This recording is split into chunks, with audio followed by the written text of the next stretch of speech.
Good morning everyone. Now in this videos we are going to discuss your subject Hindi व्याकरण. Hindi व्याकरण chapter number 21 and the name is chapter पद परिचय. Okay so बेटा आज हम आपको आपके हिंदी व्याकरण में पाठ 21 को के पद परिचय को बताएंगे. पद परिचय यानी पद का परिचय. देखिए वाक्य में प्रयुक्त, बेटा इसको ध्यान से पढ़िएगा, ये आपके आगे बोर्ड परीक्षा तक में बहुत इंपॉर्टेंट होते हैं. आगे भी वाक्य में प्रयुक्त शब्दों को पद कहते हैं. वाक्य में प्रयुक्त शब्दों को पद कहते हैं. तो ध्यान दीजिएगा, यानी कोई शब्द से क्या बनते हैं? पद. शब्द किससे बनते हैं? अक्षर से.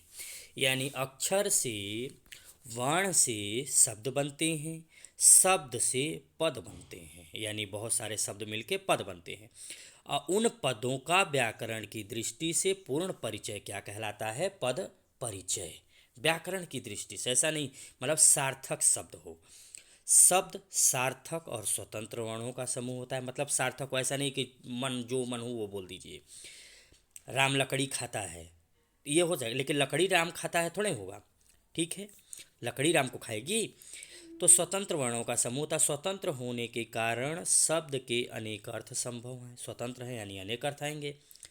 किंतु वाक्य में प्रयुक्त होने पर शब्द अपनी स्वतंत्रता खो देते हैं. क्यों भाई? व्याकरण की वजह से ना. जो व्याकरण लगेगा वहीं तो इनको लगाना है. उनका उसका अर्थ भी निश्चित हो जाता है और स्थान भी. ऐसी स्थिति में शब्द पद कहलाता है. मतलब व्याकरणिक दृष्टि से जो एक सेंटेंस बनता है उसी को पद कहते हैं, वाक्य.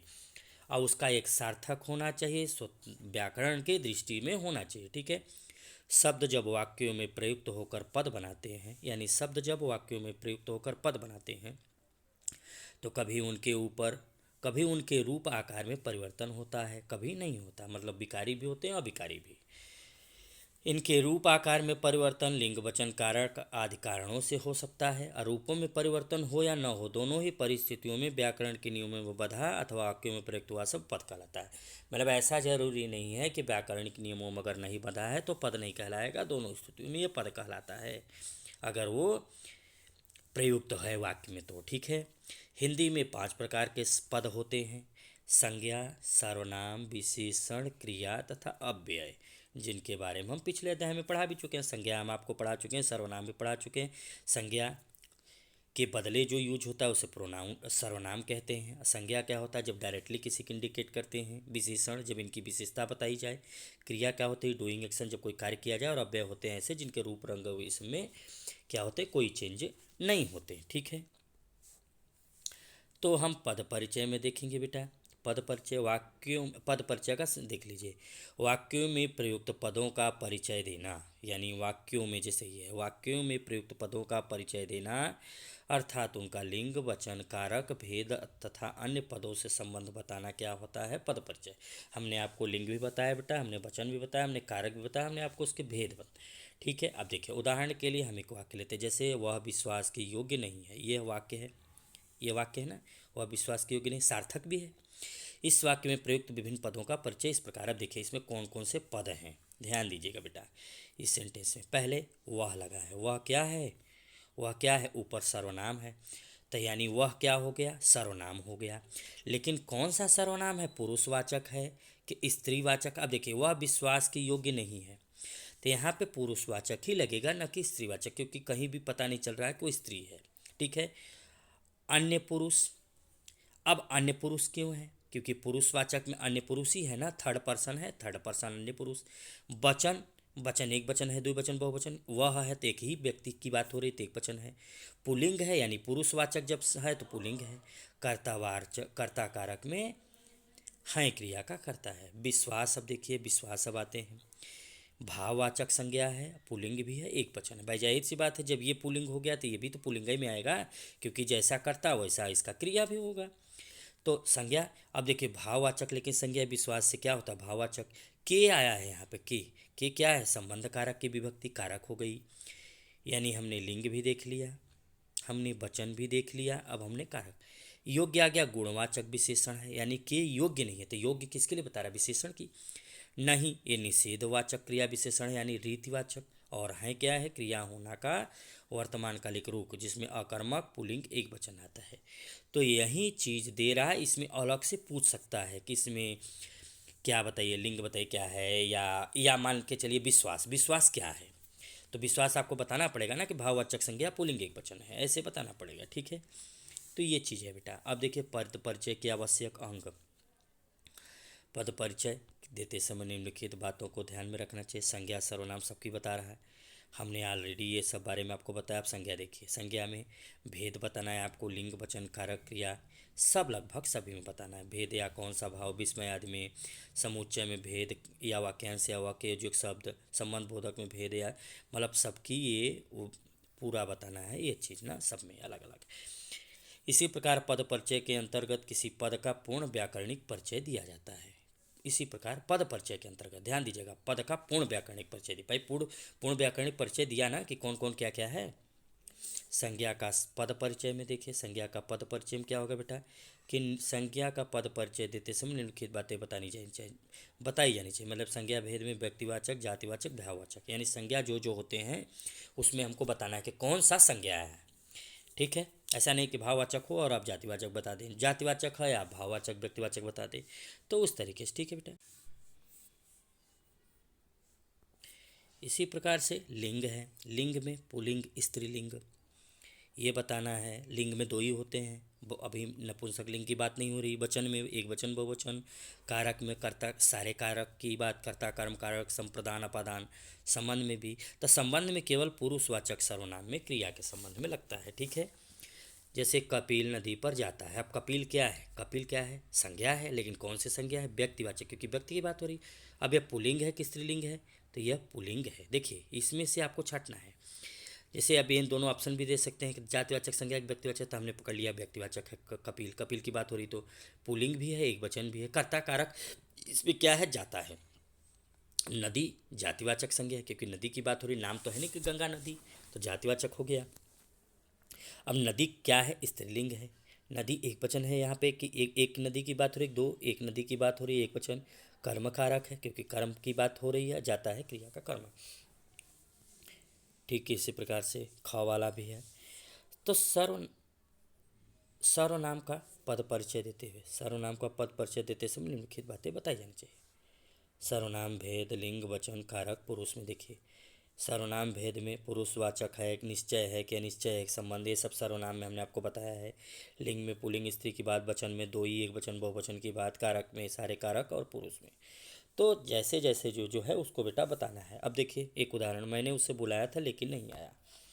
मैंने क्या है, उत्तम पुरुषवाचक सर्वनाम है, पुल्लिंग है कि स्त्रीलिंग है, एक वचन है, इस प्रकार से इसको पकड़ना। उसे क्या है, पुरुषवाचक सर्वनाम है।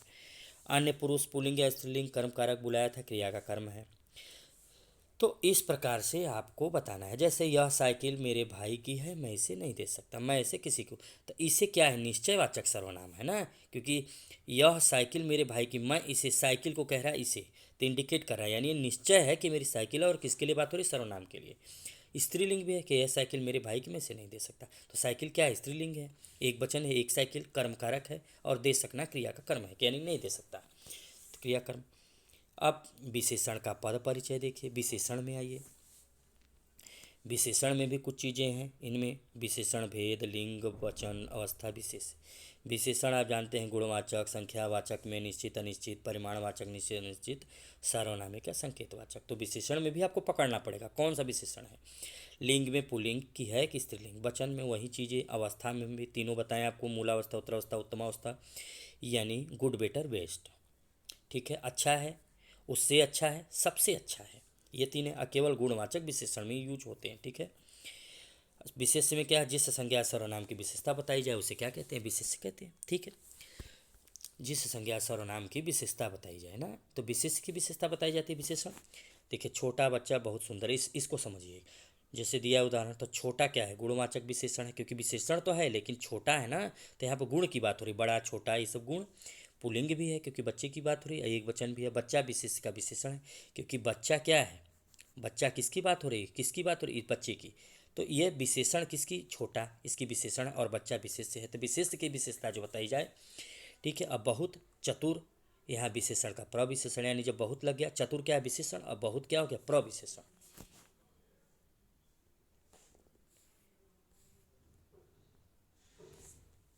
यह मजदूर मेहनती है, अब यह मजदूर मेहनती है में सार्वनामिक विशेषण पुल्लिंग एक वचन, यह शब्द, अब देखिए यह क्या बता रहा है, यह विशेषण की विशेषता बता रहा है, लेकिन कौन है सार्वनामिक, यानी सार्वनाम लेके, पुल्लिंग एक वचन भी है।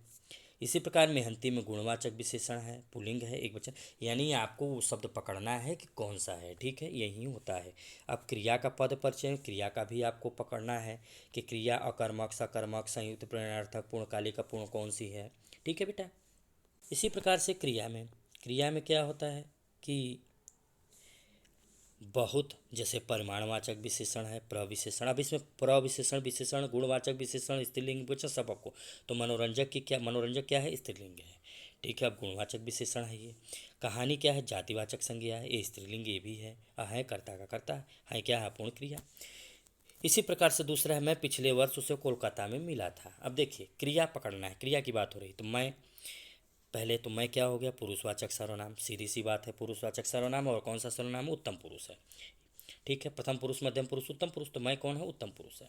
पुल्लिंग भी है, पता है। मिला था, अब मिली थी अगर होता तो यहाँ पे स्त्रीलिंग हो गया, होता कि मैं पिछले वर्ष उससे कोलकाता में मिली थी, तो यहाँ पे स्त्रीलिंग हो जाता। अब यहाँ एक एक बात की हो रही है अकेले कि एक वचन है, कर्ता कारक भी है। अब मिला था क्रिया का कर्ता है, मिला था इसमें क्या है, क्रिया का कर्ता, क्योंकि मिला था की बात हो रही ना, क्रिया हो रही कि क्रिया क्या हो रही कि मिला था। पिछले गुणवाचक विशेषण है, पुल्लिंग एक वचन।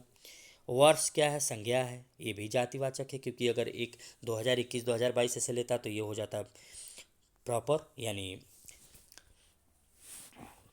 जातिवाचक न होके मेन संज्ञा हो जाती। ठीक है, अब देखिए इसमें तो पुल्लिंग एक वचन, वर्ष विशेष्य, जातिवाचक, सर्वनाम, तीन सब में कोलकाता में संज्ञा, जातिवाचक, इन्हीं सब में सब बेटा। तो इसी प्रकार से ये पूरा एग्जाम्पल आपको यहाँ तक मिलेगा। ठीक है, ये इसी प्रकार से देखिए। अब आइए आगे आते हैं, आगे दे रहे हैं कि उपवन में सुंदर फूल खिले हैं। तो अब दे रहा, अब इसमें कह दिया कौन सा है, हालांकि ऑप्शन आएगा, फलाना मत बेटा, परेशान मत हो आप लोग। आह क्या है, विस्मयादि बोधक, मैंने पहले ही बताया कि विस्मयादि बोधक अव्यय है। हर्ष का भाव प्रकट करता है कि क्या, कि दुख का, तो हर्ष का भाव ना कि सुंदर फूल खिले हैं। अब उपवन की बात हो रही, उपवन क्या है, उपवन में क्योंकि इंडिकेट किया है इस कलर से, मतलब कलर में, तो कलर में जो है ब्लैक कलर छोड़ के जो कलर है, अब उपवन क्या है, जातिवाचक संज्ञा, क्योंकि किसी उपवन की नाम नहीं ले रहा है। और उपवन क्या होता है, पुल्लिंग होता है, फिर एक वचन भी है और अधिकरण कारक भी है, कारक भी आपको पढ़े हैं।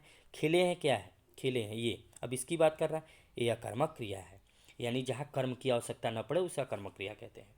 बहुवचन है क्योंकि बहुत सारे फूल हैं। पुल्लिंग भी है क्योंकि फूल क्या है, पुल्लिंग है, खिले हैं, खिलिए नहीं। कर्तवाच्य है क्योंकि कर्तवाच्य किसे करता, करता जहाँ यूज हो। ठीक है, तो इस प्रकार से बेटा ये पेज छूट गया था बेटा, तो इसको देख लेते हैं। ठीक है, नहीं कपिल नदी का तो हो ही गया है। ठीक है, ये हो गया है, बता, हाँ बेटा ये छूट गया था, इसको देखते हैं कि जैसे काल की बात हो रही है कि विनोद, काल, काल भी आपको देखना पड़ेगा, वाच्य, लिंग, वचन, पुरुष, संबंध, ये सब। ठीक है, सब में। अब विनोद, एक उदाहरण, विनोद बार बार पूछने लगा, बार बार को कलर किया तो इसके बारे में बताना, बार बार क्या है, कालवाचक है, मैंने बताया आपको कालवाचक, बार बार क्रिया विशेषण भी है। अब पूछने लगा क्या है, क्रिया की विशेषता बता, तेज दौड़ता है, अब तेज को पूछ रहा है, तेज क्या है, रीतिवाचक क्रिया विशेषण है, और दौड़ता है क्या है, क्रिया की विशेषता है। इसी प्रकार संबंध बोधक का पद परिचय, संबंध बोधक में भेद, कालवाचक, स्थानवाचक, दिशा, काल, कारण, तुलना, साधनवाचक, उद्देश्यवाचक, समतावाचक, विरोधवाचक। संबंधी शब्द जैसे है, मेरा घर स्कूल के पास है, देखिए अब के पास को पूछ रहा है, तो के पास क्या है, स्थानवाचक न है कि उसके पास, क्रिया विशेषण है, क्रिया के विशेषण। और स्कूल क्या है, संज्ञा शब्द का संबंध अन्य शब्दों से जोड़ता है, यानी स्कूल संज्ञा शब्द का संबंध अन्य शब्दों से जोड़ता है, यानी स्कूल जो है इससे जोड़ रहा है, के पास है, मेरा स्कूल, मेरा घर स्कूल के पास है, यानी उस स्कूल के पास है जो स्कूल है वहाँ पे। ठीक है, बीमारी के कारण वह कार्यालय न जा सका, अब के कारण, कारण सूचक भी आ गया क्योंकि कारण है के कारण। अब बीमारी संज्ञा का संबंध दूसरे पदों से भी जोड़ता है।